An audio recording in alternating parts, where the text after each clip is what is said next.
Welcome back, everyone, to Coffeesodes. And it's awesome to be kicking off Season 2 with all of you. Yeah. Today, we are diving deep into something that you probably use every single day, but maybe haven't given much thought to, moisturizers. Yes. And if you're interested in checking out the research we're discussing today, you can find all the details in the episode description.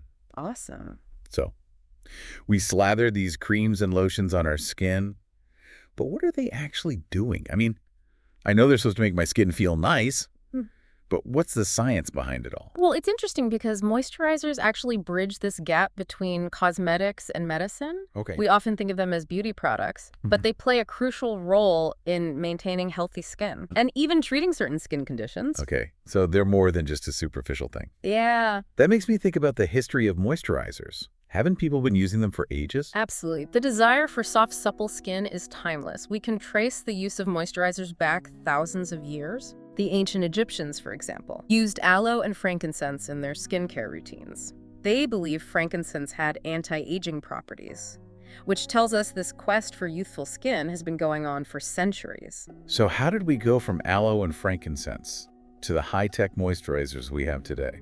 Well, to understand that, we need to look at the science of the skin itself. Okay. Think of your skin as a brick wall.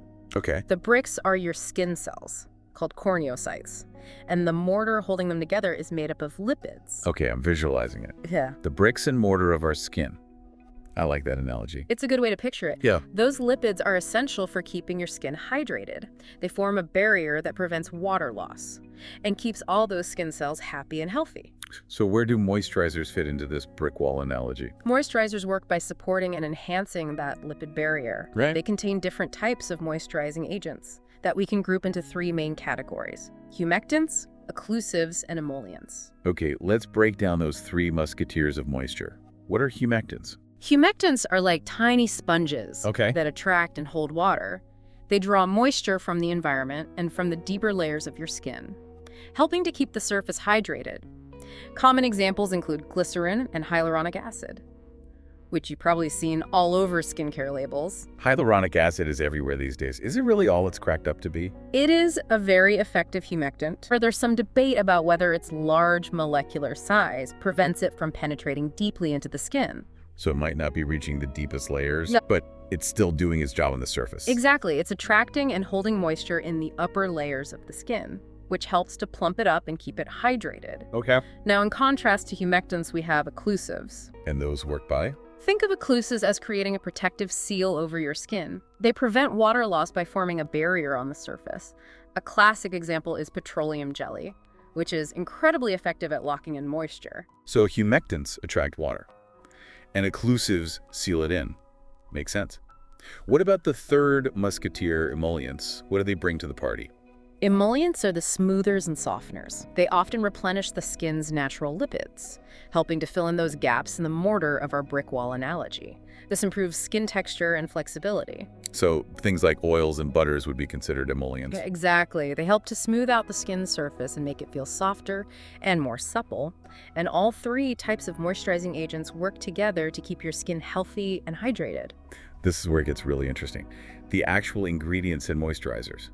I'm always curious about what's in my skincare products. Let's start with glycerin, which seems to be in almost everything. Glycerin is an excellent humectant. Okay. It's highly effective at attracting and holding water, and it also supports your skin's natural barrier function, which, as we discussed, is essential for healthy skin. So glycerin is a good guy. Are there any downsides?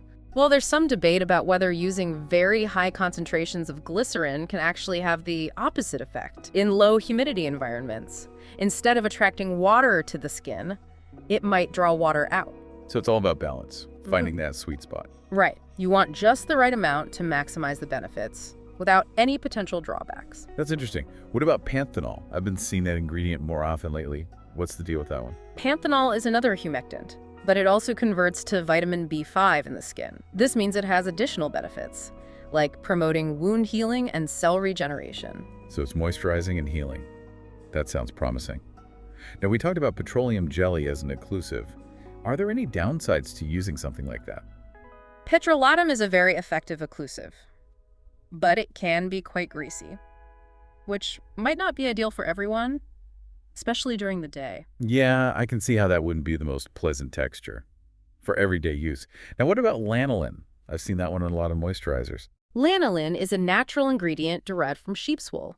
It's good at absorbing and holding water, making it a decent moisturizing agent. But I'm sensing there's a but coming. But it can be allergenic for some people. It's something to be mindful of if you have sensitive skin. Okay, good to know. Let's move on to something I've been hearing a lot about lately. Niacinamide. What's all the hype about? Niacinamide is a form of vitamin B3, and it's like a multitasking superhero for your skin. It has anti-inflammatory properties, can help reduce redness and blemishes, and even has some anti-aging benefits by boosting collagen production. Wait, collagen production. You're saying it can help with wrinkles? Yes. Collagen is a protein that gives our skin its structure and firmness. As we age, collagen production naturally declines, leading to wrinkles and sagging skin. Niacinamide can help stimulate collagen production, which can minimize those signs of aging. So if you're battling redness and fine lines, niacinamide might be your new best friend. Exactly. It's an ingredient with a wide range of benefits. That's great. Now, speaking of anti-aging, we can't forget about AHAs, those fruit acids we often see on labels. Right, AHAs, what do they do? AHAs, like glycolic acid and lactic acid, are exfoliants. Okay. They help to remove dead skin cells, which can improve skin texture and brighten the complexion. Sounds like a good thing, but I know there's a but coming. But, and this is important, they can also make your skin more sensitive to the sun. So sunscreen is non-negotiable if you're using AHAs. Absolutely. Sun sensitivity means your skin is more vulnerable to sun damage, which can lead to premature aging, hyperpigmentation, and even skin cancer. Okay, got it. Sunscreen is a must. Now, you can't talk about skincare these days without mentioning antioxidants. What role do they play in moisturizers? Antioxidants are like little bodyguards for your skin. They protect it from damage caused by free radicals, which are unstable molecules that can damage cells and contribute to aging. And where do these free radicals come from? Things like pollution, UV radiation. Yeah. And even the natural aging process can generate free radicals. So antioxidants help keep our skin looking younger for longer. They can definitely play a role. Vitamin C and E are common antioxidants found in moisturizers. They work by neutralizing those harmful free radicals. I'm seeing a pattern here. Are there any downsides to antioxidants in skincare? Some antioxidants can be unstable when exposed to light and air, which can make them less effective over time, so choosing products with stable forms of antioxidants is important. Okay, let's circle back to hyaluronic acid for a second. We talked about its large molecular size. Are there smaller forms of hyaluronic acid that might penetrate more effectively? Yes, there's research being done on smaller forms of hyaluronic acid that could potentially reach deeper layers of the skin. This is exciting because it could lead to even more effective hydration. That's fascinating. Okay, what about botanicals? Plant-based ingredients. Aloe vera is a classic. But are there other botanicals worth exploring? There's a whole world of botanical ingredients out there, many of which have been used in traditional skincare for centuries. Green tea extract is a good one. It's packed with antioxidants. Some people swear by chamomile for its soothing properties. And of course, there's growing interest in things like CBD oil for its potential anti-inflammatory benefits. So there's a lot to explore in the world of botanicals. Speaking of things to be cautious about, let's talk about some of the less desirable ingredients that might be lurking in our moisturizers. I'm looking at you. Fragrances. Fragrances are a common culprit for skin irritation and allergies. While they might make the product smell nice, they don't actually provide any moisturizing benefits, and they can potentially cause problems for sensitive skin. I'm definitely someone who prefers fragrance-free skincare. What about coloring agents? Are those purely aesthetic? Yes, coloring agents are added simply to enhance the appearance of the product. They're not necessary for the product to function, and fragrances can potentially irritate the skin. Just another thing to watch out for on the ingredient list. Now let's talk about something that's been generating a lot of controversy. Parabens. What exactly are they, and should we be concerned? Parabens are preservatives used to prevent the growth of bacteria and mold in cosmetics. They're very effective. But there's been growing concern about potential health risks associated with parabens. Some studies suggest they can disrupt hormone function, and they've been detected in breast cancer tissue, although a causal link is not clear. So are parabens something we should be avoiding? It's a topic worth researching and considering your own risk tolerance. There are paraben-free moisturizers available if you're concerned. Okay, so we've covered a lot of ground here with ingredients. Let's talk about different types of moisturizers and how they're made. I know there are lotions and creams, but are there other forms? Most moisturizers are formulated as emulsions, which are mixtures of oil and water. There are two main types: oil in water and water in oil. What's the difference between those? In an oil and water emulsion, tiny droplets of oil are dispersed throughout a water base. These tend to be lighter and more easily absorbed, making them good for lotions. Water in oil emulsions have tiny droplets of water dispersed throughout an oil base. They're heavier and more occlusive, making them good for creams and dry skin. That makes sense. Are there any other delivery systems besides emulsions? Yes, there are. Newer technologies like liposomes and nanoparticles are being explored to deliver moisturizing ingredients more effectively to the skin. But for now, emulsions are still the most common. So how do scientists test moisturizers to make sure they're effective? They use a variety of tests to evaluate different properties. Okay. For example, pH is an important one. Moisturizers should match the skin's natural pH, which is slightly acidic, to keep the skin barrier healthy and functioning properly. What other properties do they test? They also look at spreadability, how easily the moisturizer glides on, and viscosity, whether it's thick and creamy, or more like a gel. And of course, stability is important. You don't want a product that separates or changes over time. Right. And they test for occlusivity to see how well it prevents water loss, and irritancy to avoid those unwanted reactions. Exactly. It's a comprehensive process to make sure the product is safe, effective, and pleasant to use. It sounds like a lot goes into developing a good moisturizer. But it's not just about the science, right? I mean, most of us choose moisturizers based on how they feel on our skin. You're absolutely right. The sensory experience is a huge part of why we choose certain products. In fact, sensory analysis plays a big role in cosmetic development. Trained panelists evaluate things like texture spreadability, absorbency, and even the feeling left behind after application. So it's not just about what the product does, it's also about how it feels. That makes a lot of sense. You know, we've been talking about all the good stuff in moisturizers. Yeah. But the research also mentioned potential downsides. Are there any risks or drawbacks we should be aware of? That's an important point. While moisturizers are generally safe and beneficial, there are a few things to keep in mind. As we touched on earlier, certain ingredients can cause irritation or allergic reactions, especially fragrances, preservatives, and lanolin.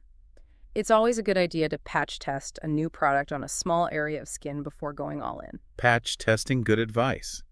What other potential downsides are there? Well, some moisturizers, particularly those that are very occlusive, can clog pores and contribute to breakouts.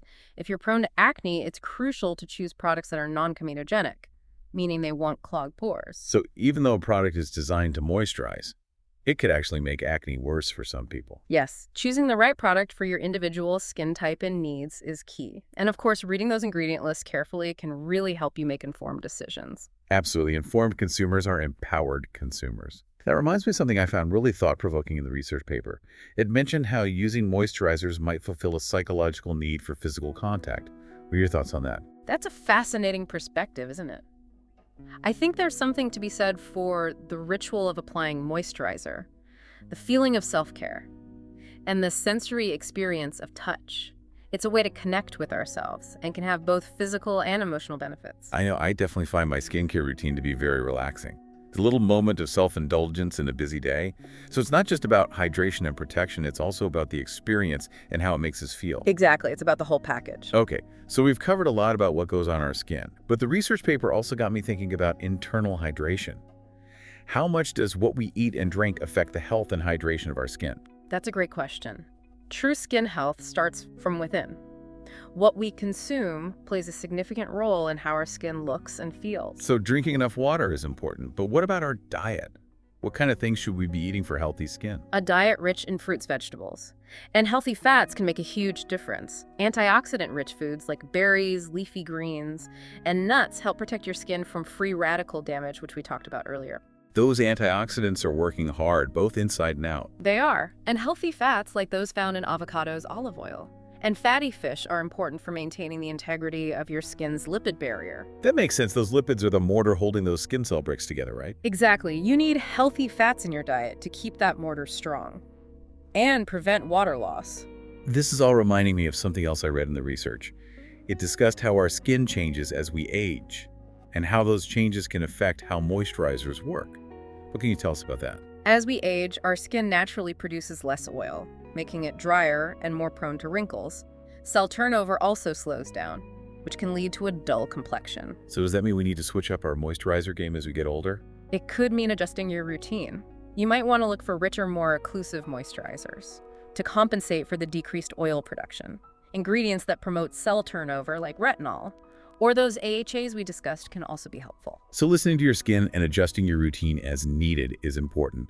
Absolutely, your skin's needs evolve over time. What worked for you in your 20s might not be the best option in your 40s or 50s. Okay, so staying informed and paying attention to our skin is key.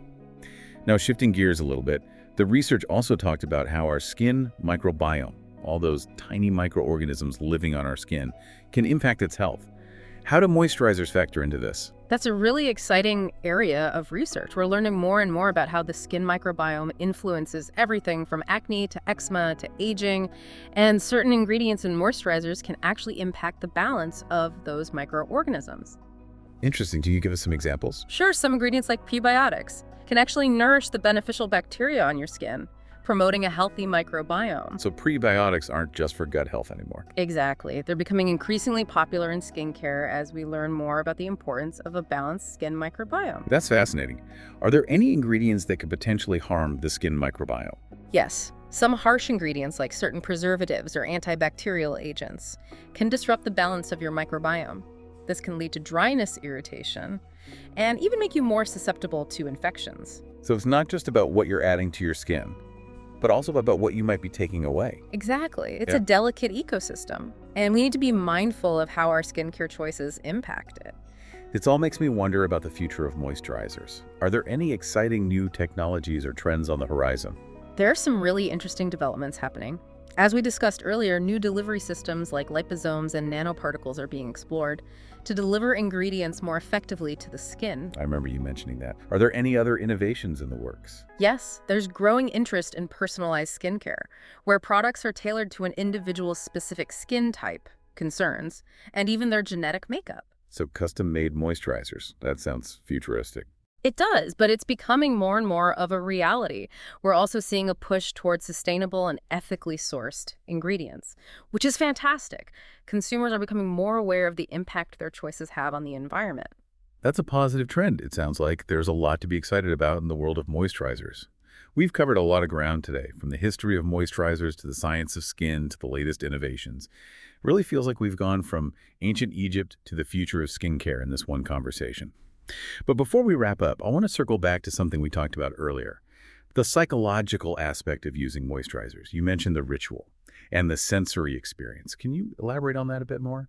I think there's a real comfort and sense of self-care that comes with applying moisturizer. It's a way to pamper ourselves, to show our skin some love.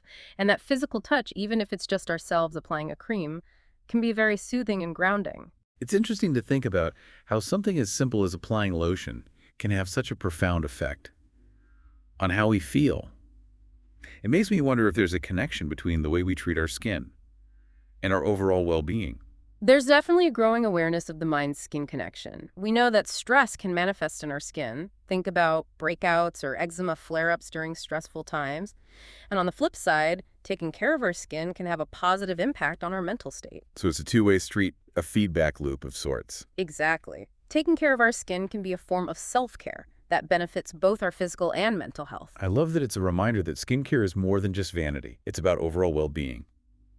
As we wrap up, is there anything else about moisturizers that you think our listeners should know?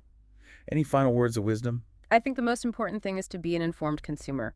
Read those ingredient lists, do your research, and don't be afraid to experiment until you find what works best for your individual skin. And remember, consistency is key. The real benefits come from using your moisturizer regularly as part of a healthy skincare routine. Great advice. Well, I think we've officially reached the bottom of the moisturizer deep dive. Thank you so much for joining us on Coffeesodes. We'll be back with a whole new topic to explore. Until then, happy moisturizing.